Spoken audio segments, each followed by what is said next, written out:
This video accompanies the document you can see in front of you, which discusses different referencing systems and also emphasizes the importance of referencing.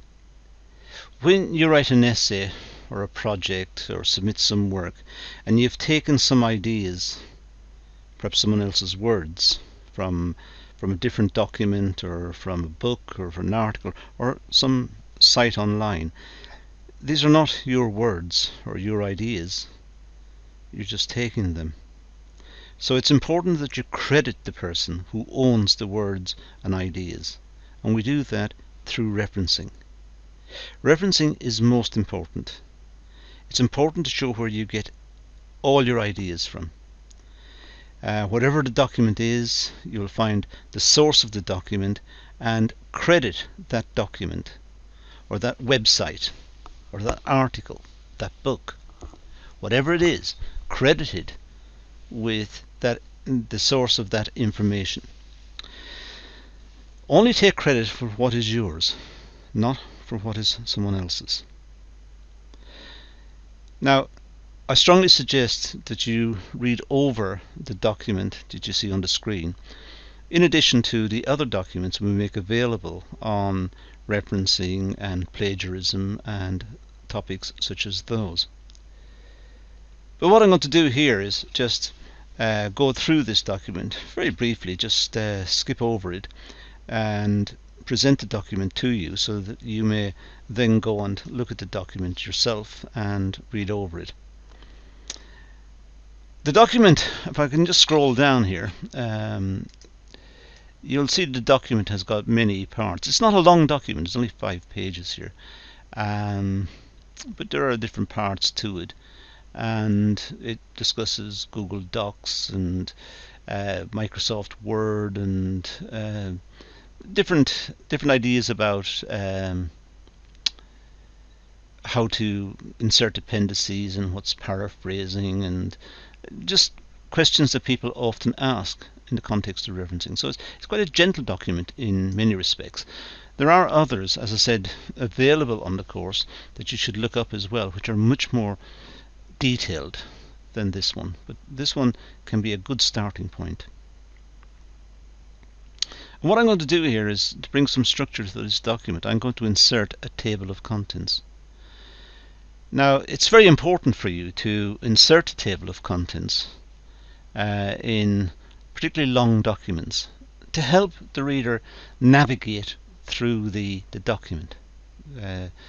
So they want to look up where are the various parts to the document, what pages are they on. If you've got a document with 20 pages, it's nice just at the start to say, oh, such and such a point is on page 8, and go to page 8 and there it is. And you do that by consulting the table of contents. So we're going to insert a table of contents into this short document.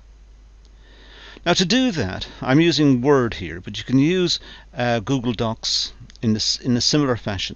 It's very, very straightforward in either system. In fact, most of the major word processors have this facility, and you may already be familiar with it, but just in case, let's do it. Now, I'm going to insert table of contents, so I'm going to bring the cursor onto the screen, and the first thing I'm going to do is I'm going to go to each one of my headings and set the heading. So here we've got Harvard referencing. Now what I'm going to do here is highlight it, and when I do, you see up here something we often miss. Up here it's got heading 1. It just clicked on heading 1 because I set it on heading 1 earlier. And what I'm going to do is just change this one slightly. I'm going to say Harvard referencing. I'm going to put a space in there. Now, or I might even change the color. Let's just, yeah, that might be even more obvious. So let me go and change the color to this one here, dark, or this sort of color green. Now I want all instances of heading 1 to look like that. So what I do here is I go up, right click on here and update the heading 1 to match the selection. So I've selected Harvard referencing, so I'm going to say okay, update that. and that should now be done. So now always heading 1 will have this one here. So and you can see it's changed to green as opposed to the others up here. Now if I take the second one here, this is a heading 2. Well, just for argument's sake, let's go back and see what it would look like as a heading 1. Well, as a heading 1, you can see what it looks like on the screen right now. Well, I'm going to keep it as a heading 2. But if I want to update it, I just make whatever changes here, right-click on the heading, and update it. And that's fixed. Now I can go through everything. I can go down here and say, well, I'm going to keep as heading 2. If there was no heading here, let's say I wanted, or let's say I know, easier to do. Let's say I want to add a heading for some crazy reason. I want to add it on here. I could go up here and click heading 2, and there you go. That's heading 2. I will just say, let me just delete the whole thing. It's easier to do.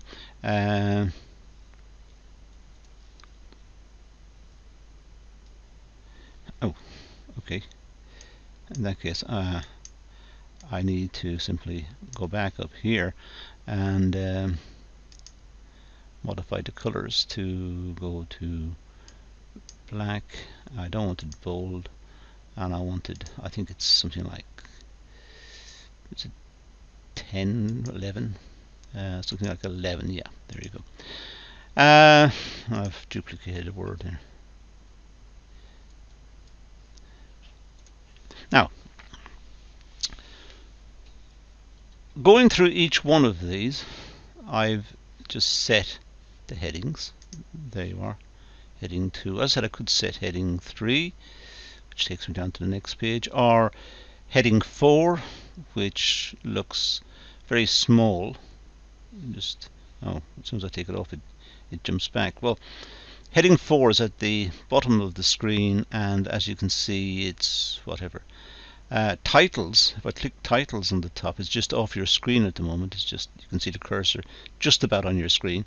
That's called titles, and you can see what's happened to the list. So if I go back here and say, we'll keep it as heading 2, and that's it. So now I've got all of my headings done. This one here, there you are, it's heading 2 again. So I've got one at heading 1 and the rest are at heading 2. So I've set those. Now I'll go back up to the top and I'll just pick a space here. Now I'm going to insert, and I'm going to insert references. And over here I'm going to go to table of contents.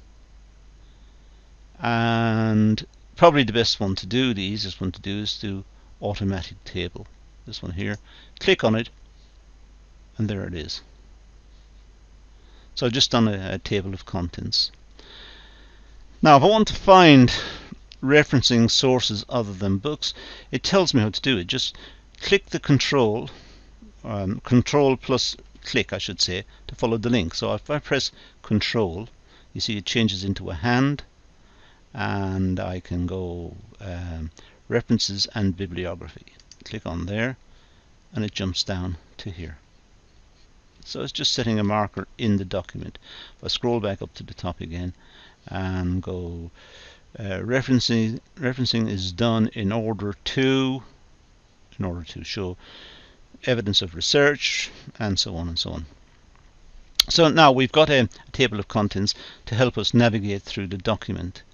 And all the document, if I just read off the table of contents here, all the document has got is why do we have referencing? And very briefly, using the Harvard referencing system.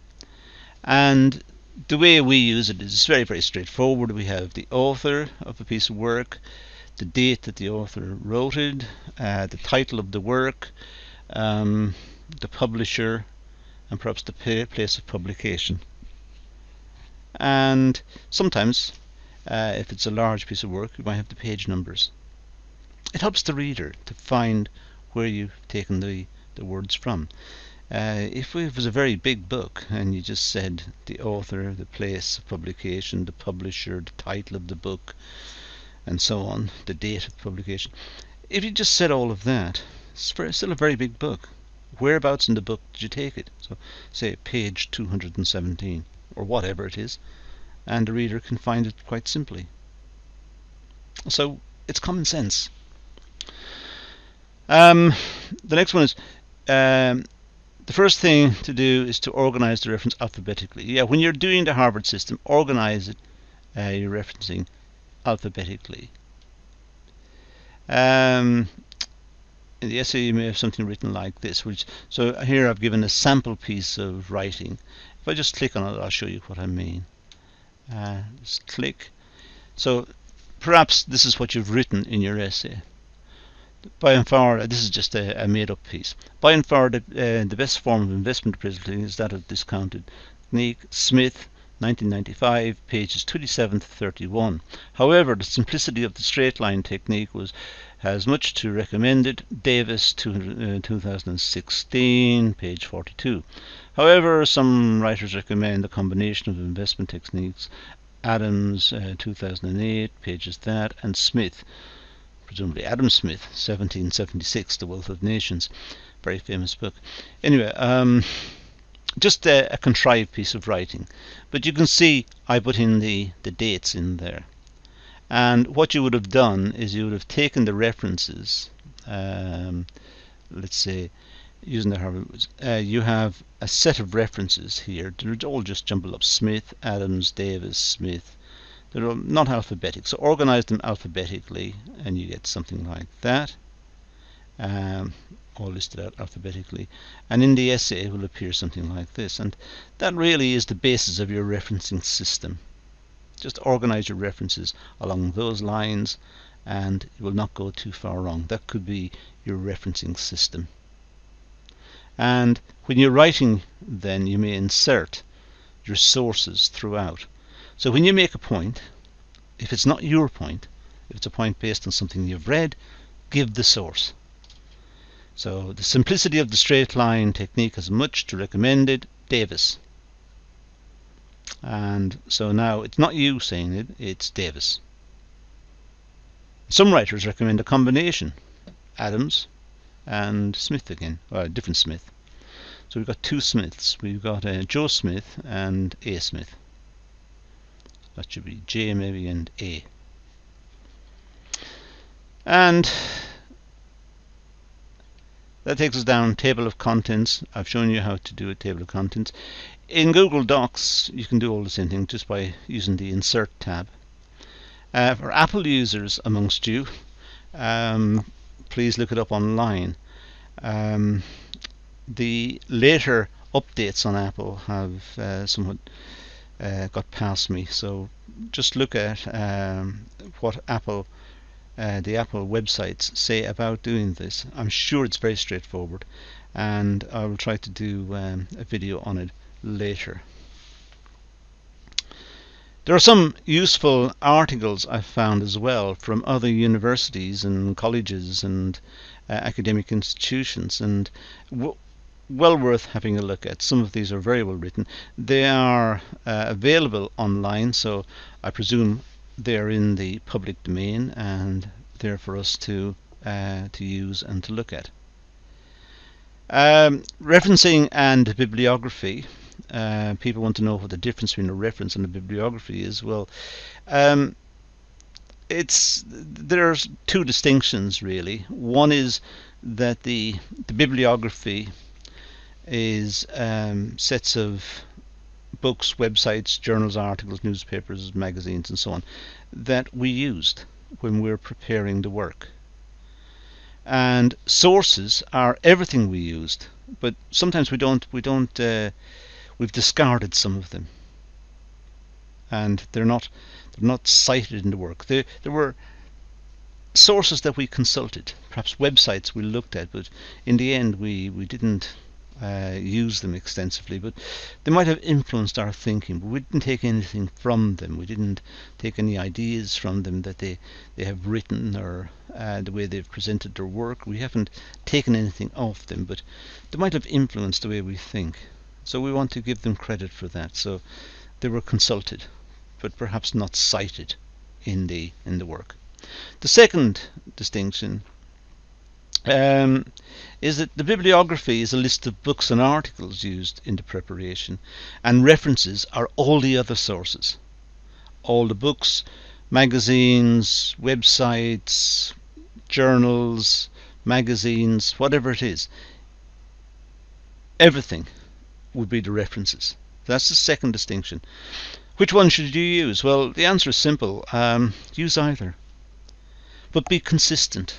Once you've adopted one, stick to it. So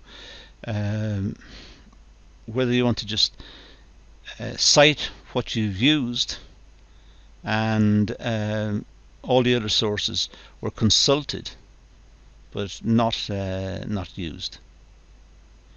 Sometimes you might want to, as in here, all sources consulted, some of which were not cited in the work, for example websites. Now that is that for the first distinction. For the second distinction is the references. Call it references and include the websites and include everything that you've looked at. So bibliography is books, articles, journals, magazines, anything which you can list, and references would be all the more almost obscure sources, perhaps websites, blogs, providing they're properly listed and it's easy for the reader to locate them. That is acceptable.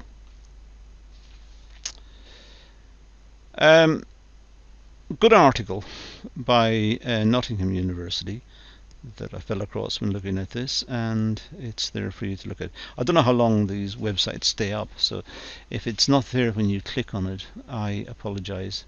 Try to update it as time goes by. Paraphrasing, well, quotations are included in inverted commas. They are, whatever we put in inverted commas are the exact words used in a text. So if we take the exact words, we put them in inverted commas. They're verbatim, they're word for word. And it's imperative that passages quoted verbatim are cited in the bibliography. If you take someone's words, you must give the source. When was it said? Who said it? Give some information about it. Paraphrasing, by contrast, takes ideas and rewords the ideas. They should still be referenced, but they're not really your ideas. You've taken somebody else's ideas, but you've written them up in your own words. They should still be referenced. And again, there's a good website I found on that which you might want to look at. This bit here I put down as a final digression, one that you may ignore if you wish.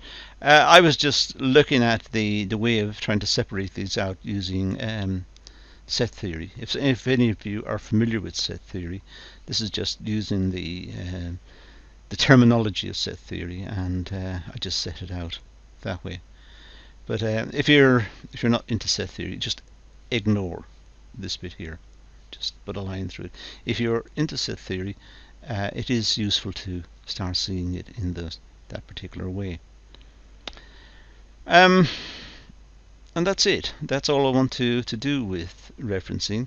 It's, I think, addresses most of the questions, at least at the start, that students have. It shows you how to insert a table of contents, which is done very easily in Word and in Google Docs, but also in LibreOffice and in the other major word processors. And that's all I'm going to deal with in this video, so let's leave it at that and say thank you for watching.